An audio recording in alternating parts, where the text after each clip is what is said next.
Há uns anos atrás eu deixei de cuidar da minha imagem e isso mudou completamente a minha vida.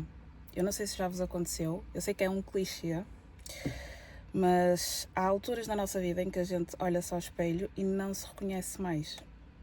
Eu vou-vos contar o que aconteceu comigo, como é que eu cheguei a esse ponto e como é que eu fiz para sair de lá. I exist, I possess, I am paid to exist. Abundance on my list.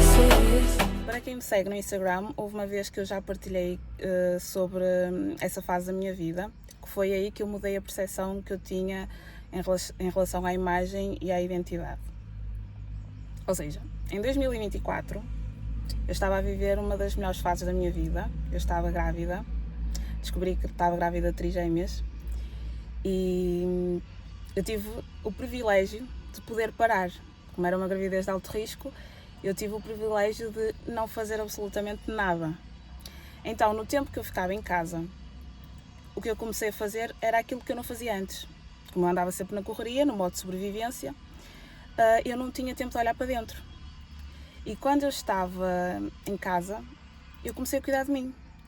Comecei a cuidar da minha aparência, coisas mínimas mesmo. Olha, comecei a pintar as unhas, comecei a ter aqueles rituais de autocuidado. E também estava a nutrir realmente bastante amor pelas minhas filhas no meu ventre. Assim, foi uma fase muito, muito boa na minha vida. Tive a oportunidade de ler muito, tive a oportunidade de ver muitos documentários. Então foi ali algo que fez com que eu tive um clique e disse, olha, eu estava a viver num modo de sobrevivência. Então, a minha imagem ali começou a nascer. Ou seja, a minha identidade começou a nascer. E eu reparei que eu sempre fui assim. Só que com o passar do tempo, eu pus isso de lado. Eu comecei a pôr isso de lado. Então, durante a minha gravidez, foi um momento de conectar-me comigo mesma. Foi algo bastante gratificante. E isto para vos dizer que quem esteve presente comigo, quem esteve comigo durante a gravidez, via o quão radiante eu andava, porque foi mesmo uma altura em que eu andava a cuidar de mim, do meu interior. É do interior e do exterior.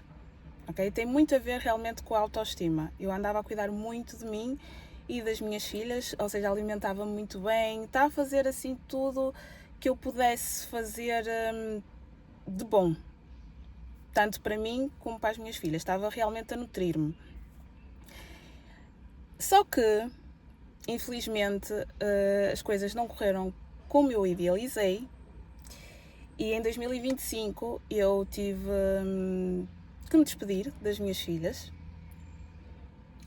e foi aí que eu comecei a ver a minha imagem como quase como uma armadura, porque eu senti de alguma forma que eu não podia, principalmente naquele momento, desistir de mim. Uma vez que eu cá fiquei, não é? Eu não podia desistir de mim e mesmo de maneira a honrar a memória das minhas filhas. Então, mesmo lá no hospital, eu já estava numa de... Eu sei, claro, que eu estava em modo negação, claro que sim, isso é óbvio, mas eu continuei a cuidar de mim, continuei a passar os cremes que eu fazia e tudo mais. E eventualmente, com o passar do tempo, com o processo de luto, que foi bastante difícil, mas eu tive ajuda de amigos, tive terapia, ou seja, é um processo.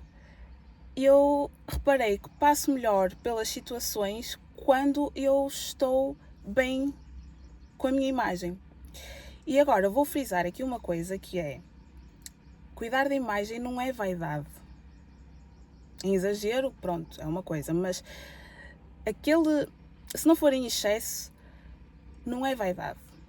É uma forma de mostrar que a gente tem respeito por nós próprios e que tem amor por nós próprios. A imagem é uma linguagem silenciosa e tem um fator psicológico real nisto, porque a partir do momento que tu te vês e te pões numa certa forma, te posicionas de uma certa forma, o teu cérebro acompanha. Porque, reparem, se eu vestir uma roupa desportiva, o cérebro acompanha, olha, a Sandra vai fazer exercício físico, certo?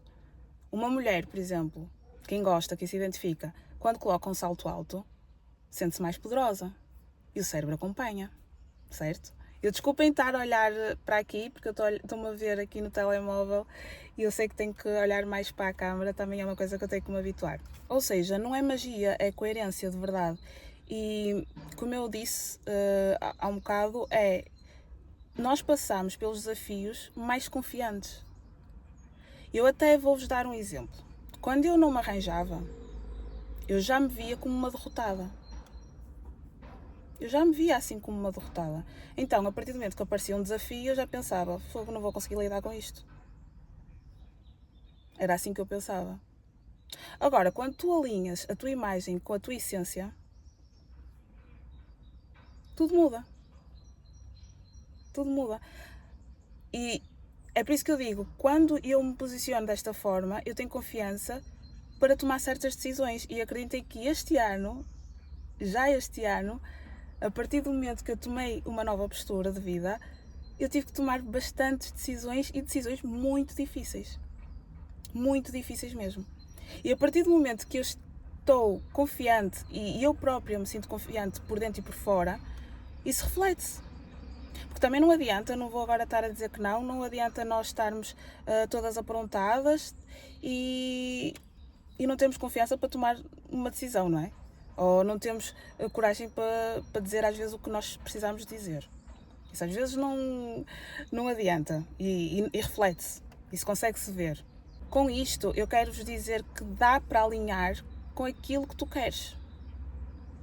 Porque todos nós temos realidades diferentes. Todos nós temos objetivos diferentes. E dá para alinhar. Aliás, eu quando quis ser professora de dança, eu alinhei-me com essa realidade. Tão simples quanto isso.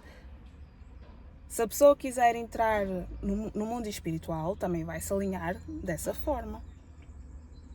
Se a pessoa quiser entrar no mundo do desporto, no mundo fitness, também vai se alinhar nessa forma. Tudo é intencional, não sei se vocês estão a reparar, tudo que nós fazemos tem que ser intencional. E a forma como nós nos tratamos influencia muito na forma como o outro nos trata. Influencia demais. Porque se tu realmente te vês como uma pessoa fraca, sem posicionamento nenhum na vida, tu deixas com que outras pessoas tomem decisões por ti. Isso é muito real. E isto também tem muito a ver com o poder de manifestação. E eu senti que de alguma forma eu sempre me vi assim, como eu sou hoje. E eu acredito muito, muito mesmo, que a convivência com as pessoas certas determina, porque atenção, quem convive muito connosco, estou a falar do nosso ciclo mais próximo, são as pessoas que mais gostam de nós, não é? Supostamente. São as pessoas que mais gostam de nós. Então, de alguma forma, elas já têm uma imagem formada de ti. E às vezes não corresponde à realidade. De todo. As pessoas que tu mais gostas já têm aquela visão tua, então não conseguem ver a tua mudança como algo bom ou benéfico. Pelo contrário, muitas vezes dizem, mas tu não eras assim, tu sempre foste de outra forma e tal. Então entra ali um conflito muito grande e faz com que tu também sintas esse conflito. Quando na verdade pertence a outra pessoa e não a ti. Porque tu sabes quem tu és, pelo menos devias saber, não é? Eu acredito muito que a terapia ajuda a descobrir quem nós somos. Por isso recomendo vivamente a toda a gente a fazer terapia, para quem nunca fez. É a melhor coisa, também claro que temos que encontrar o profissional correto, ou o profissional correto não, o profissional que a gente se identifique, acho que essa é a palavra correta, para nos ajudar a conhecermos melhor. Mas sim, eu acho que as pessoas mais próximas são aquelas que têm mais dificuldade em ver a tua versão mais elevada.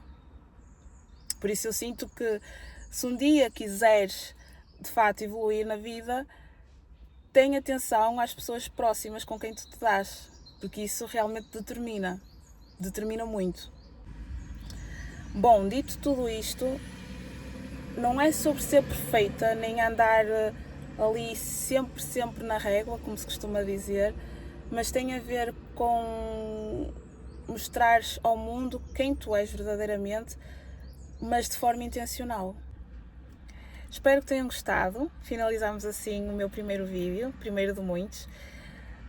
E comentem aqui o que é que acharam e qual a vossa percepção acerca do assunto de que eu falei hoje. E sigam para mais vídeos como este, e é sobre viver com intenção até que se torne natural.